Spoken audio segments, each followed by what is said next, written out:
This call is now being recorded. Hey now. Hey now.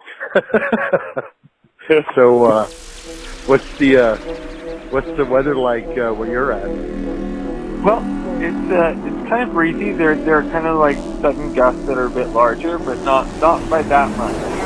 And it's the regular event of flip flop wind that kind of flips and flops. Bob Dylan fart. Yeah.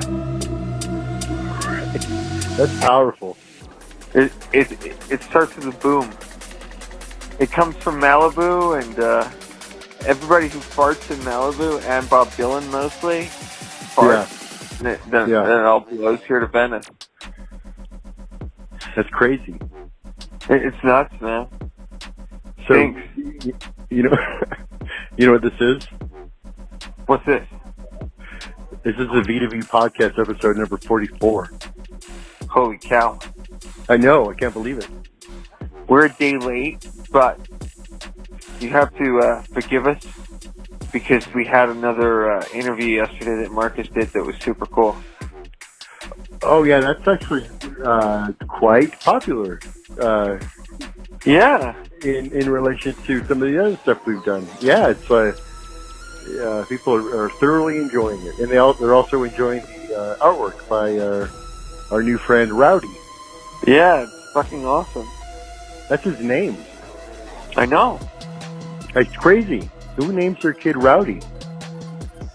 Well, maybe he was a bit rowdy. In the womb? Yeah. Yeah, right. They're like, this kid is it's like a punching bag in there. Do you decide in the womb the name of your kid? I mean, yes, we did. Yes, actually, yes. Wow. Before. Wow. Well, yeah, before. Yeah. Wow. There was going to be Max, who was a boy. That was decided by the brother. Yeah. He was a big fan of the Goofy movie. Okay. And when he discovered that he was going to become a big brother, he said, "Okay, if it's a boy, Max, because that's Goofy's son's name." Yeah. Good name, though. I like the name Max. Yeah. Yeah. And then he said, if it's a girl, her name will be Snowflake. Oh. Because it's so pretty. So we decided to give her that as a middle name. Nice. Yeah, it's a good compromise, I think. And no one wants to be, especially now, because it's developed, negative connotations. Yeah. Walking around with the name Snowflake. Yeah. I really am a snowflake, though. That's my name. I mean, that's a great comeback. You can't even, where are you going to go from there? Oh, you're the snowflake. Yeah, and it's my name. Pretty cool. Yeah, there you go. There you go. Yeah. I was thinking about, the storming Area 51. Well, you know who's not going to be storming Area 51? Who's that? Snowflakes. They couldn't handle it. No, it's going to be some shit, man. People are going to die. Right, so there's this big group of people on September 20th from 3 a.m. to 6 a.m. on that morning. Yeah. They're going to storm Area 51 because they can't stop us all. Yeah. You know what I think, though? I think they can stop them all. Yeah, I do too. I think it should still happen, though, and we're gonna definitely take part in it. I think if everyone went there, who was actually saying they're going to go there, who's not joking about it. Right. If everyone actually went there, the amount of people in that group went there who weren't Russian bots and other things, and CIA agents and God knows what else, contractors and things. If they all showed up there and they all stormed like Braveheart, down the up the mountain, there'd be cars all over the place, running people over, to stop them. you know, and shooting, and helicopters, and tanks. It'd be epic. It'd be so cool. Right. It'd be the most awesome thing you've ever seen. Like Tiananmen Square would be nothing compared to that. Exactly. Yeah, or the breaking down of the Berlin Wall. Nothing compared to that. Right. Yeah, I think, definitely. I want to encourage that.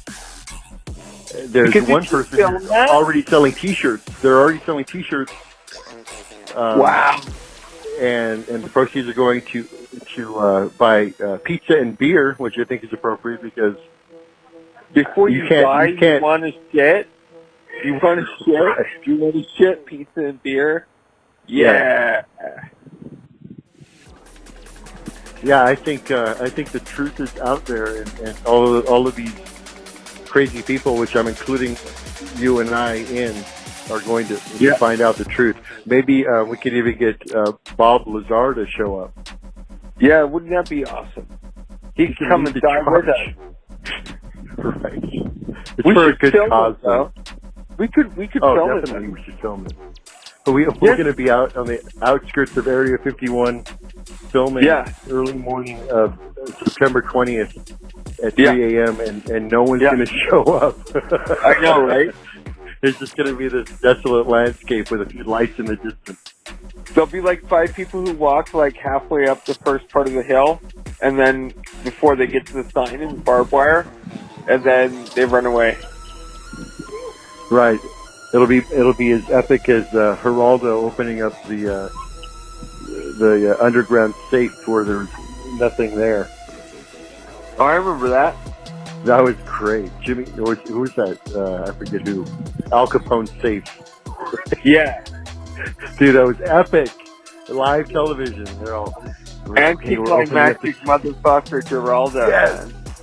That was supposed to be the end of his career. Really? Yeah. How did he make his comeback? It was so embarrassing. He just laid low for a while and then started his own talk show. Yeah. Where he got his nose broken by white supremacists. Whoa. It's great. It's so great. Yes, the classic days of television. Geraldo. I always get him confused with Geraldo Rivera. I don't know that is Geraldo Rivera. Oh, it is Geraldo? No, those are two different people. Right. The Rico Suave guy. Oh. Yeah. The Rico Suave guy is not the talk show host. Okay. And one of the names is pronounced with an H as in Geraldo, and the other one is pronounced with a G as in Geraldo. Yeah. When he was on, I was watching like Nick at Night though, and stuff like that. So I missed Geraldo. But you didn't miss the toe sucking. The toe sucking wasn't Dan Schneider into toe sucking back then? What was that? The Nickelodeon guy, you know, who was really was really into the feet of the young ladies. Yeah, Nick at Night wasn't that. Nick at Night was old cartoons, like Get Smart and Gilligan's Island and all those good old. Yeah. It was some more classic TV shows. Nick at Night. I think Schneider was still in head of the class at that point. Right. So with Howard Hesseman. He was of age to actually fuck the type. Right, it would be appropriate if he wanted to get with. The women in question were babies at that point, I think. So that would be wrong as well. Yeah, that's true. Yeah, that's right. Nick at Night, Gilligan's Island. Who's your favorite? Marianne, Ginger, or Mrs. Howell? Oh, I don't like any of those. I like the Professor, and I'm really interested in the twisty relationship between Gilligan and the Skipper, because they both live together. Like, they could easily have their own separate huts, but they sleep together in hammocks in this one hut. There's a lot of space on that island. You know, they don't have to like live that close. Hashtag college. It's a bit risque, isn't it? It is very college. A little bit. Now, the two young women didn't live together. I don't think. No. I don't even know. Did they even show their living quarters? No. They never even showed them. No, they didn't live anywhere. They just slept. They didn't sleep. They were just awake all the time. Right. But the skipper and Gilligan would go off to their hut for a little bit by themselves. Right, and then Gilligan would talk to the skipper all night and not let him sleep. Little buddy. Yeah, exactly. Yeah. Gilligan. It's so silly. It's a bit silly. I think the professor was not a very good professor. I think No. I think he could have done a lot better. I really like Get Smart because it was the first time I had seen Inspector Gadget as a sort of live action show. Oh, right. So I had the opposite. Right. I had the opposite experience where I saw Get Smart as a little kid, and then saw Get Smart turned into Inspector Gadget. Right. So I saw Get Smart first, and then saw Inspector Gadget later. But you had the reverse experience. I did. Interesting. Yeah. That shoe phone was great. I mean, I remember it was tough being a kid with TV. You know, like in America, when you're a kid, you could turn on Nickelodeon, and there'd pretty much always be something for a kid to watch on TV.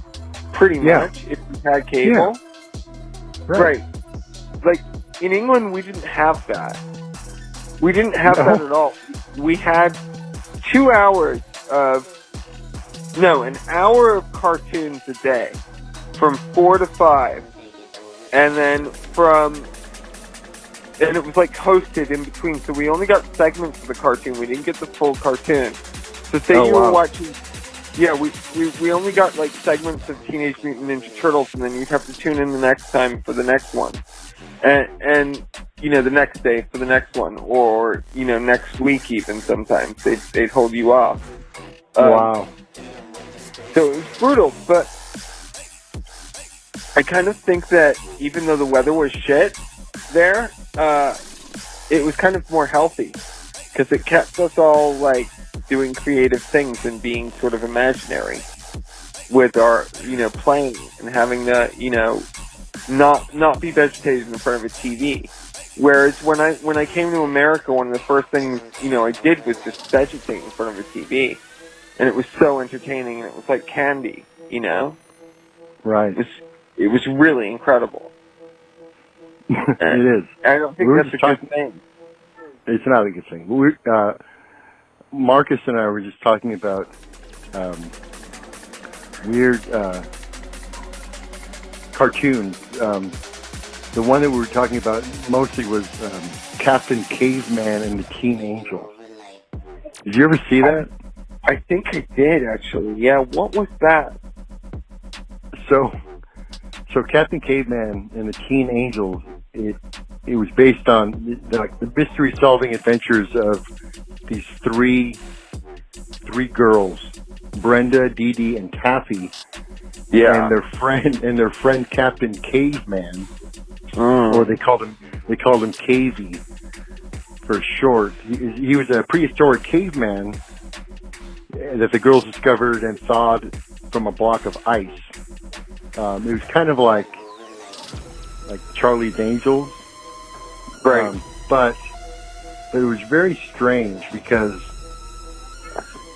you know, this caveman had basically 3 girlfriends, right? And they were all teenage like go-getters, and he was like this weird. No, I never saw that. I need to look that up at some point. That's very interesting, actually. It's weird. He could and he pulled like various objects from his. He had this long body hair. He could like pull out things from his body.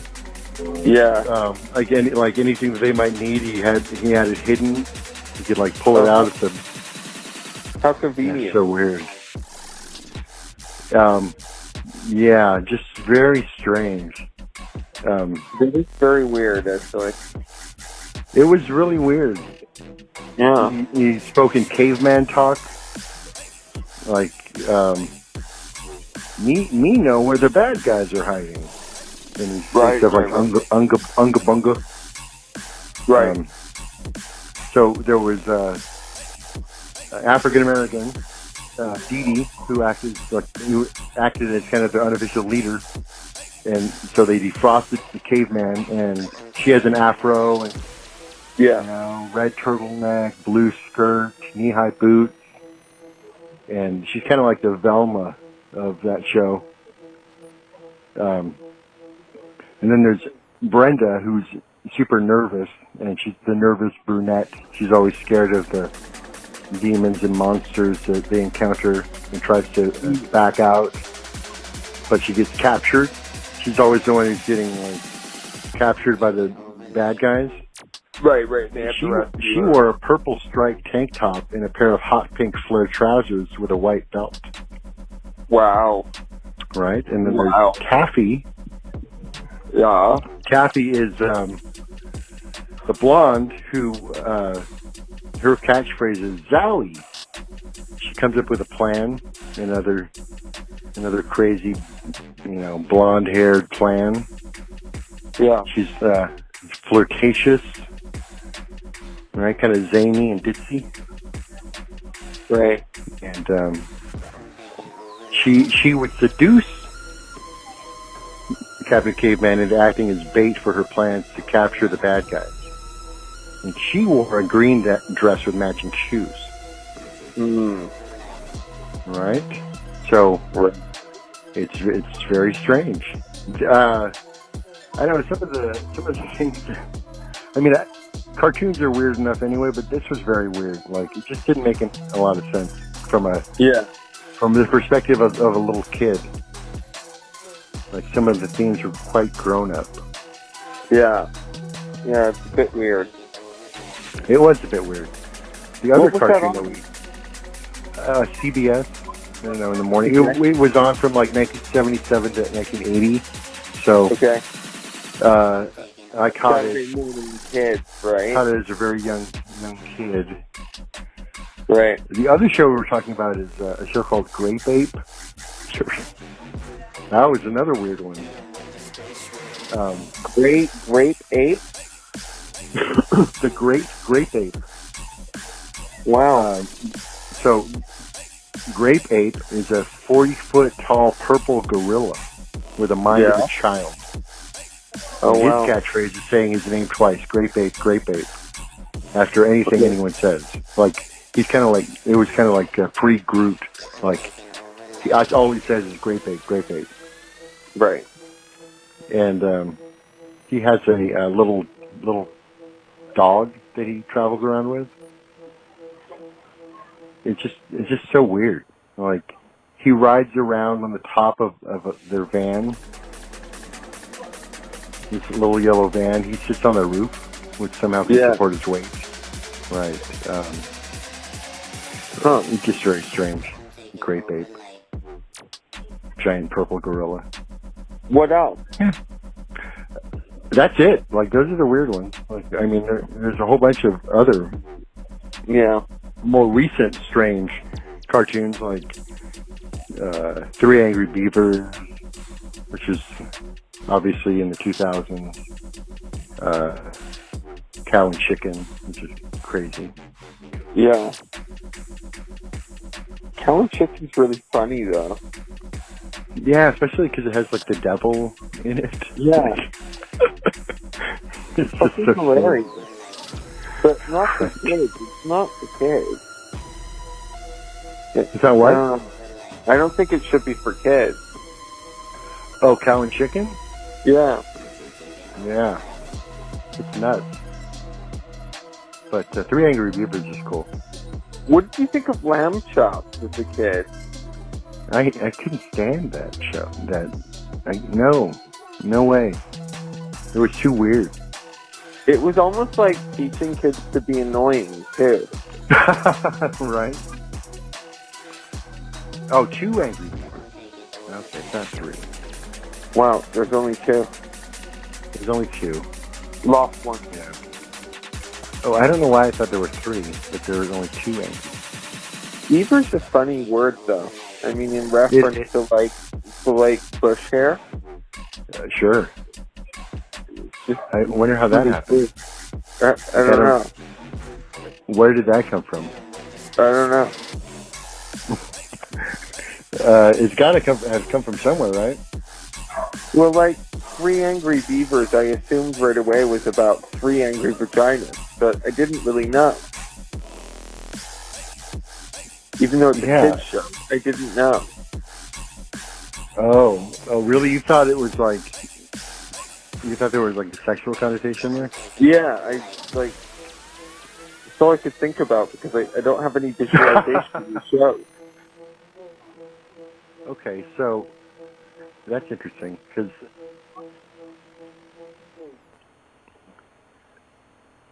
they both. Oh, well, maybe it's because beavers eat wood. Maybe. Does that make sense? Possible. Do vaginas eat wood? Yeah. Why not? I guess. So in colonial times, it was thought that prostitutes spread venereal diseases through contact with their pubic areas. So women were made bald in that area for health reasons. However, their clients did not like that look, and business began to suffer. Therefore, pubic wigs called Merkins were manufactured for the prostitutes. These Merkins were made out of beaver pelts, hence the term beaver. There it is. Now everybody knows. Well, not everybody, but... Oh my god. Oh my god. That's freaking hilarious. Right. Can you imagine what you find down there? Ooh. Oh, I love that beaver build we got there last year. Thanks, I just moved it yesterday. Bald? We can't have bald. Get your Merkin. Get your Merkin. It's made out of beaver. Oh, I love that Merkin. It's so soft and real, almost animalistic. Let me rub my face in your Merkin. I guess, it's just luck. It could have been, made out of moose hair. Wow. Or squirrel. Or skunk. Or weasel or skunk. Yeah. Or a cat. But see, there's some of these names are already, again, euphemisms for that area. I know. That's interesting. Wow. So you can have a whole discussion about names for female genitalia. We could. We certainly could. We're allowed to do that. We are? Yeah. Huh? Yeah, we can talk about it whatever you want. This is your show. I kind of want to talk about this. Yeah. This is your show. Oh, that's right. Yeah. You've got. Wow. Yeah, it's super cool. Hey, so I kind of wanted to talk about the rat population in Los Angeles that has gotten absolutely out of control from... Oh, speaking of animals, yeah. Let's do it. Nice segue, by the way. Yeah, right? Oh, man, that was perfect. Beaver to the rat? Hey! My Merkin's made out of rat. Yeah. I want some of that Merkin in my face, baby. Put that rat Merkin. Look at my new Merkin. It's made out of rat hair. So, about the rat explosion in LA. Let's get into it. Yeah, the rats are taking over. Let me pull this article up. Hold on a second. Pardon me? Let me pull this article up. Oh, I'll kill some time. No. Rat. So, growing sanitation problems in Los Angeles are causing health scare at City Hall. At least one police officer has been diagnosed with typhoid fever. NBC in Universal City reported that the Los Angeles County Board of Supervisors requested that public health officials improve their communicable disease and prevention plans. In the interest of protecting the health and safety of our residents and law enforcement personnel, the county must examine the root causes of the spread of communicable diseases associated with trash and rodent infestation, and develop a comprehensive plan to minimize risk of additional cases, Supervisor Catherine Berger said. Homeless camps set up near the building are attracting rats and other vermin, a private pest control company told Los Angeles Times. The company cited poor sanitary conditions including leftover food, human waste, and hypodermic needles in camps. The streets in the cities of Los Angeles are being treated like trash cans and toilets. Garbage trucks fill up quickly with tons of trash, and human waste can be found throughout the roadways. Dumping debris in the streets has become a regular routine. The outbreak of rats has reportedly chased some of the homeless away from their living spaces. But Los Angeles Mayor Eric Garcetti says it's not the homeless who are the problem. He cited the illegal dumping of trash and called on police officials to do a better job cleaning up around the building. The LA Times reports there were complaints of rats and mice and fleas in 20 locations at City Hall. That's just the start of things, though. All right. I mean, so I have a few issues with this. Okay, so the first thing is it sounds like they're pretending like this is new, and they need to study about how to eliminate pests. Like we don't like nobody knows how to do that. Okay, so that's one thing that's just weird. The other thing is that I didn't realize that rats were interested in hypodermic needles. Right. That seems like irrelevant to the problem with the rats, because if it's an article about rats and other pests, then that has nothing to do with it. If the people are moving away because the rats are bothering them too much, then doesn't that eliminate the rats too? Or the rats sticking around because... Right. I don't know why they're sticking around.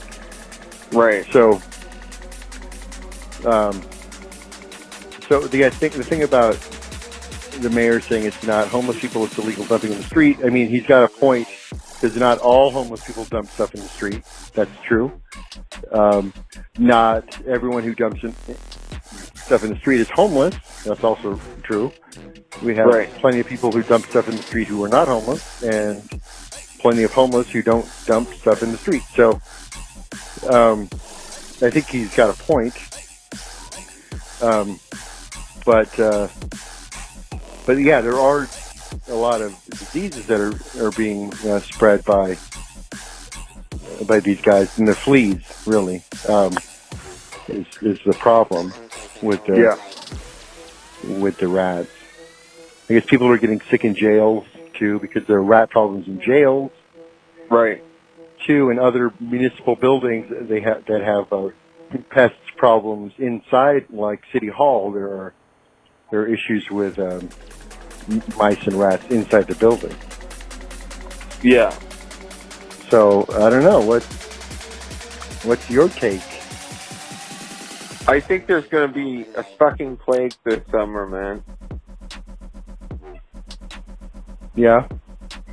Probably A little bit of typhoid fever. A little bit of some scabies, maybe some weird other strange diseases that are mostly restricted to people living outside. In medieval times.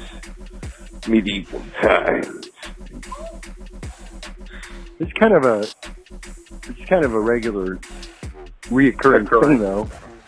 Yeah, I mean, maybe it's worse than ever, but I don't know. Maybe it's just the article, like, being alarming. It's hard to tell. Yeah. Some of this stuff because you know, it that may was just a horrible article, by the way. It was, because it kind of veered all over the place. And maybe just somebody needed an article to keep their job. So, I mean, there are obviously problems, but yeah, I don't think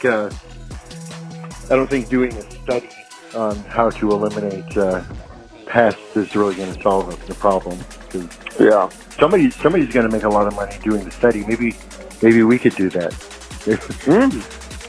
Yeah, maybe we could submit a. We could do it while we storm Area 51 in Nevada. We could bring the rats with us. We could totally bring them with us.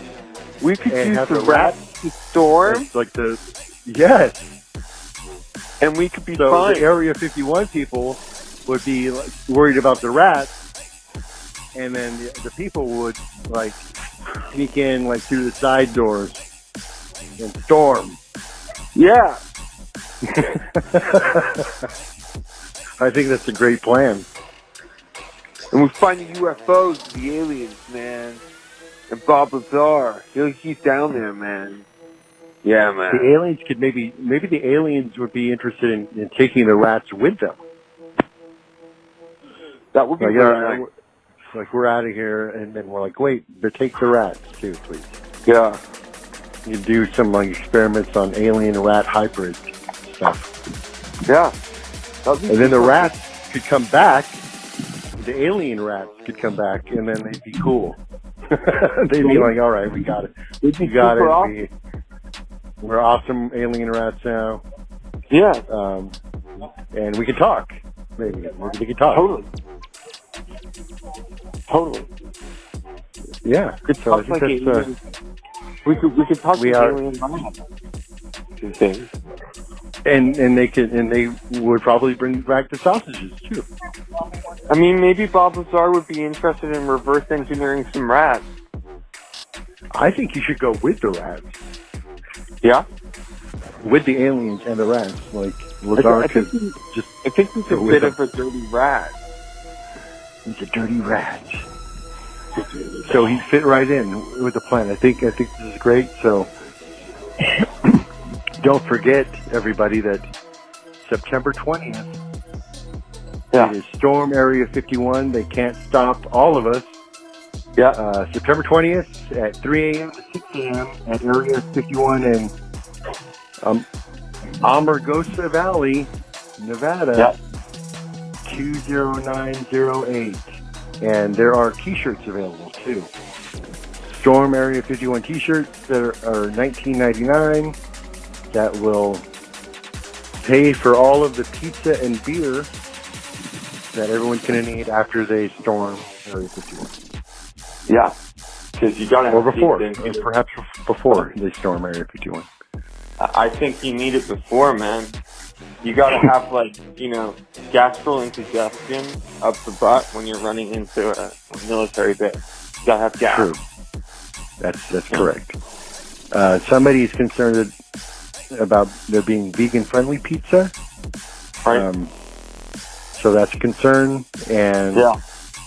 And another gentleman wants to trade a painting for a T-shirt, which I don't think is probably going to fly. No one's going to want this guy's painting unless it was Rowdy. Rowdy could probably trade a T-shirt for pizza. I don't think he drinks beer, but I'm sure he like pizza. Somebody is going to legit buy it. And another person said, dude, this is dope AF. And another person thought that we're supposed to wear alien costumes while you storm the door to confuse the officials. They won't know who's who. Like they'll no, never mind. That's an alien. He's supposed to be here. And could you imagine? Like at 3 fucking a.m. Everyone like drunk as fuck on beer and pizza because pizza doesn't really sustain you for beer. Right. And like running in alien costumes down Area 51's like fucking landing strip into like. Oh, that's great. Another person says that the proceeds should also go to popcorn, so that those who want to just watch can eat popcorn while they're watching the storming. Oh, another person. I'll say her name because this is so she deserves it. Ashley Koval insists that I live in this area, and if you go on the land without permission or go past the unrestricted areas, you will or can be gunned down. This is a government facility. You're going to get killed or go to jail. So a voice of reason shows up. And you know what I say to that? I say, storm area. She doesn't know anything. Just fucking go in there. You're an American. She lives in the area. She's probably an alien. And is trying to keep her alien friends safe. Because there's some conflicting ideas. Like some people think that we're storming Area 51 in order to save the aliens. I don't. The purpose wasn't really made very clear. I guess. I've never stormed, so I don't really know necessarily what's involved with the storming. Do you just like run around like madly, like yelling? I don't know what's involved. Yeah. Have you ever stormed personally? Yeah, but no one even knows what's there. So like, what are we storming? How do we know if we're running in the right direction? Even Or will there be storming lessons before? Like this is how you storm. Yeah. You're doing it wrong, sir. You're not. Yeah. That is more. I don't know what. I don't know. So I guess more needs to be found out. And we can update everybody when we find out. Yeah. One, how in fact to storm, and what the purpose of the storming really is, because I think that's that's the conspiracy, I guess. Yeah. So we'll start a conspiracy theory about what storming is and if we're doing it right. Because they can't stop all of us. No. You just run straight through, like from one side to the other, and storm all the way through, and then get to the other side, and then you're done? Or do you run around inside the facilities continuing to storm? That's the confusing part. I don't really know.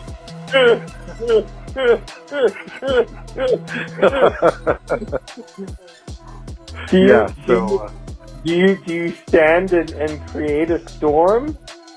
Like what? What? I don't know. Are we waiting for a storm? It might be dark too. It's gonna be dark. It's gonna be very dark. Flashlights? I don't know. Yeah, or do you want to be stealthy? I feel like it should be during the day. Like, if it's not during the day, then you're not going to see anything that you were always wanting to see. Right. I guess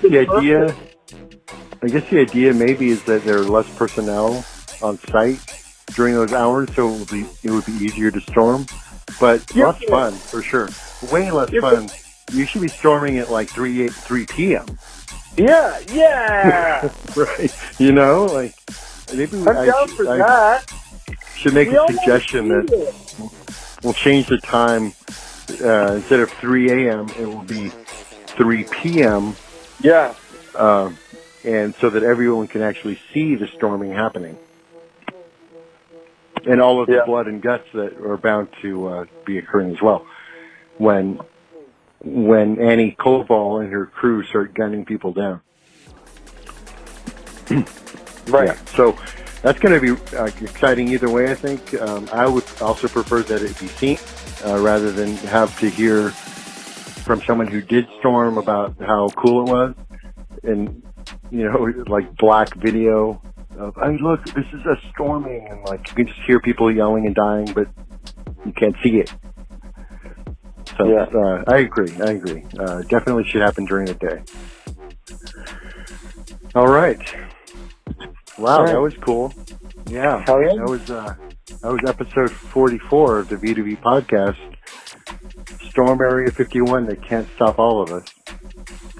Yep. All right. I think that was well done. Oh yeah. We should post it in there too. Oh yeah, definitely. We're definitely going to post the